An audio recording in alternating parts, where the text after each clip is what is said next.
Well, hello everybody. This is the keynote presentation by Karen, who is from Manchester. So Karen, would you like to introduce yourself? Yeah, take it away, please. Thank you. Okay, so hi, thanks for joining. I'm sorry, I've been having some technology problems, so this is the only view that we seem to be able to share the screen on. I'm going to try and keep as close as I can to time so that we can have a few questions at the end if possible. The reason that Andrea invited me, I think, is because I am the director of a network called Interlink, which is an international network on transport and accessibility in low-income communities, particularly focusing on the global south. So this is a bit of a change of direction in terms of what we've been talking about so far today in the webinar. But I think if you'll bear with me, we will get to issues of gender, and I'll show how these interweave with particularly issues around inequalities and poverty as we've been looking at them in the programme. So the rationale for looking at transport and social exclusion, which I will explain a little bit more later if people don't understand, is basically that transport is a real massive driver of economic, social and environmental well-being within rapidly developing cities. We often see transport projects being used to transform the inner city areas of global south cities. But actually, quite a lot of these transport projects are huge, massive infrastructure projects, quite often road projects. Even where they're public transport projects, they're very, very city centre oriented. But actually, if you look at the journey patterns of the majority within global south cities, particularly in Africa and Southeast Asia, you find that the majority of journeys are by foot.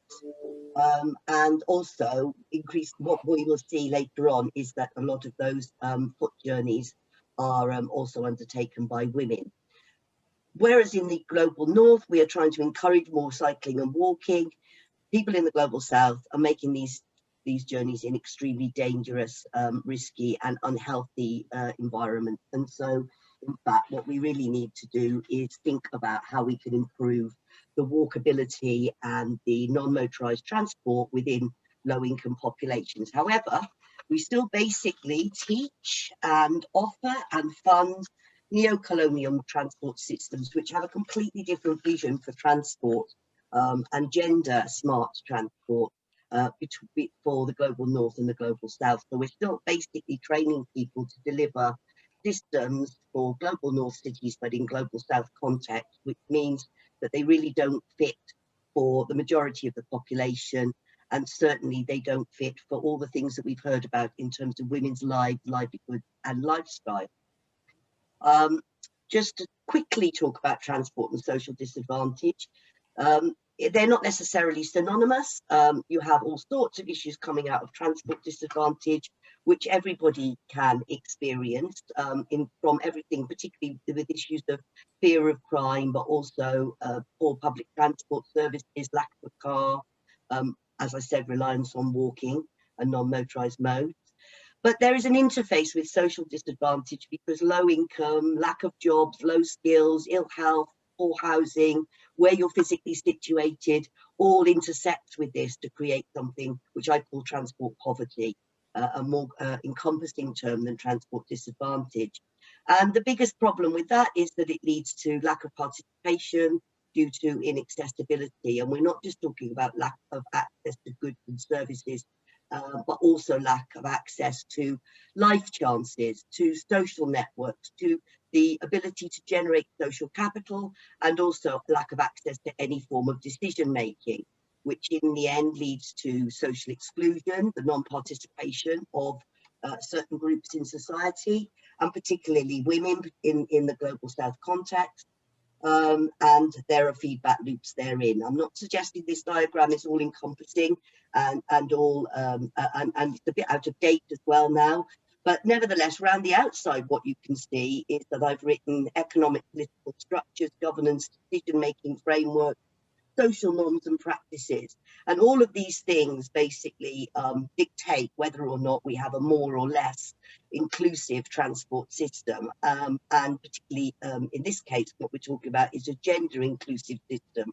So if our economic and political structures exclude women, if our governance and decision frameworks exclude women, and if our social norms and practices are basically discriminatory towards women, you can be pretty sure that you're going to have a discriminatory, gender exclusionary transport system. And this is what we have in many global south cities, for all of the reasons that you have all so eloquently talked about in terms of women's insertion into education, into job markets, and into everything else. But obviously the thing for the global south is that there's more discrimination against women. There is less educational opportunity, less opportunity for jobs, greater poverty, and so on and so forth. And so what we're already seeing is manifest in the global north and in the European context is magnified 1,000-fold in global south context. I haven't really got time to go through all of this, but what I wanted to just say with this slide is that transport poverty is not just about not having transport, it's about the whole system. It's about thinking about the conditions of the system, about the cost of the system for the individuals.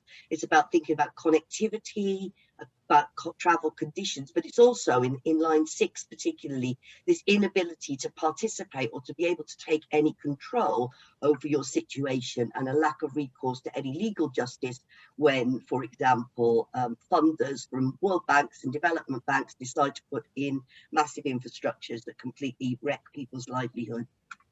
So I just wanted to do that. So I'm just going to talk to you a little bit about the Interlink network, which was very much about multi-stakeholder involvement from the communities up to the funders and banks and local authorities and operators, working together to try and promote lasting and active collaborations to develop a shift, a paradigm shift in the way that we deliver transport services and transport resources in global south countries. We used an action research methodology, which was a lot of stuff to do with co-production, a very multidisciplinary perspective, because we want to identify and recognise transport, mobilities and access as an enabler of livelihoods, human health, well-being and social justice in the context of sustainable development goals. And I don't have chance to go through all of these goals with you because I just really need to talk very quickly now, but basically you could almost see that transport is linked in all of them, even life below water, when you consider that many low-income communities spend a large proportion of the season underwater, flooded. So actually transport accessibility, mobility is in all of these, especially thinking about its accessibility function. We base ourselves on case study research. We're rolling that research out all of the time, and there are more and more case studies. In all of the case studies focus on different aspects of transport and social exclusion, and think about the mobility and accessibility needs of the most disadvantaged. In the case of Ghana, this is children and young people. In the case of Nigeria, particularly on informal settlements and slum dwellers. In Uganda, thinking about housing and urban planning and urban regeneration, again in the context of informal settlements, and the intersectionality between transport and slum uplift and clearance programs.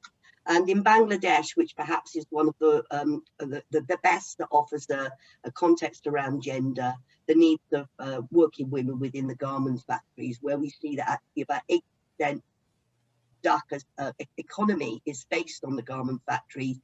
They are almost entirely run by women and women workers, but they have to walk huge distances because they cannot get on the public transport.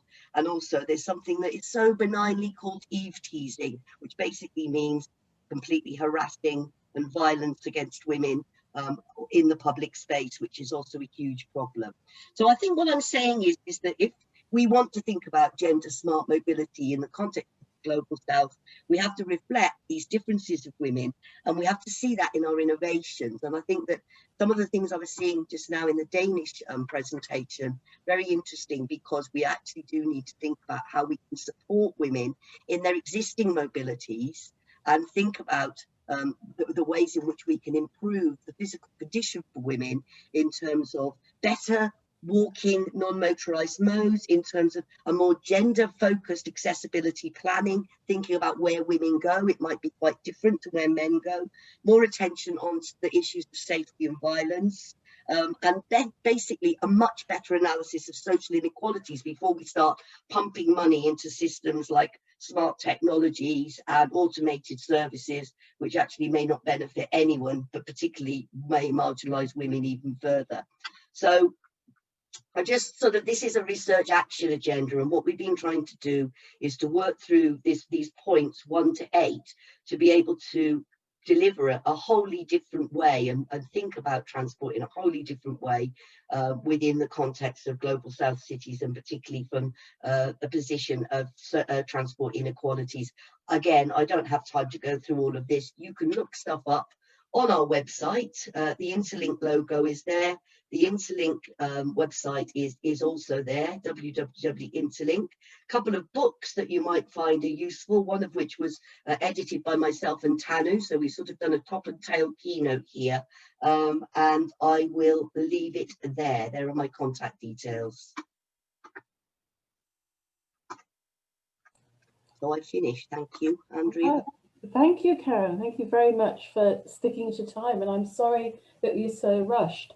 I think the key link here is in terms of intersectionality, and for me, your work really grounded me in the need for intersectionality and the importance of it.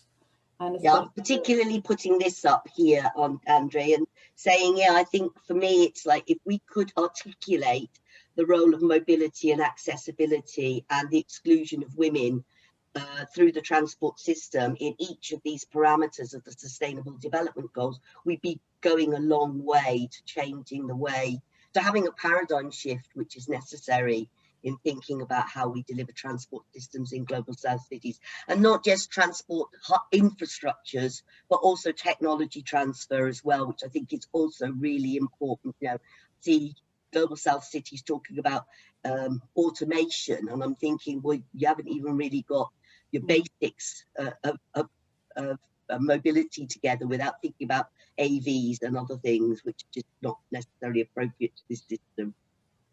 So where do you think would be the starting point for this? I mean, it seems such a hopelessly big task because you're looking at cultural change as well.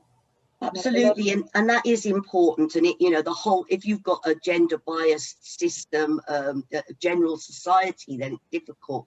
But I honestly think that it is this thing, this program from research into action, which is working with local partnerships across the whole delivery sector, from communities themselves, women that are actually within communities, and articulating their needs and their evidence base. Doing action research with local communities to be able to measure their problems and audit local conditions so that you've got a strong evidence base, both qualitative and quantitative. And through that, being able to build the capacity for a changed delivery policy and a more integrated one as well, like I say, with housing and health, and then having this more this co-produced action agenda, which includes the financing of these initiatives, and includes a mind shift in the people that are the delivery agencies within local authorities to think that maybe their glorious mass transit system will never actually produce the sort of inclusion that you want, and that they have to think of completely alternative solutions, as we see in the global north. Yeah. Well, I don't think the global north's got a lot of it right yet. Well, exactly, but we are learning a lot from the global south, and exactly we don't want to reproduce the same thing, and that's the point. And I think that maybe is the biggest message that we can give from a gender perspective, is that it doesn't suit us. The global north system doesn't suit us, it doesn't work for us. It doesn't work from a gender perspective, and therefore, you know, why introduce it in other countries, because it won't work there either. So don't transfer what already doesn't work. Okay, thank you. I think I'm going to have to stop this now. I think you're getting some comments on chat and on the chat and the question and answers anyway, and hopefully Elena will be able to pick up some of the intersectionality points in the next session. Yeah, so thank you so much. Sorry for the rush. No, it's great. Thank you so much. Right, thank you.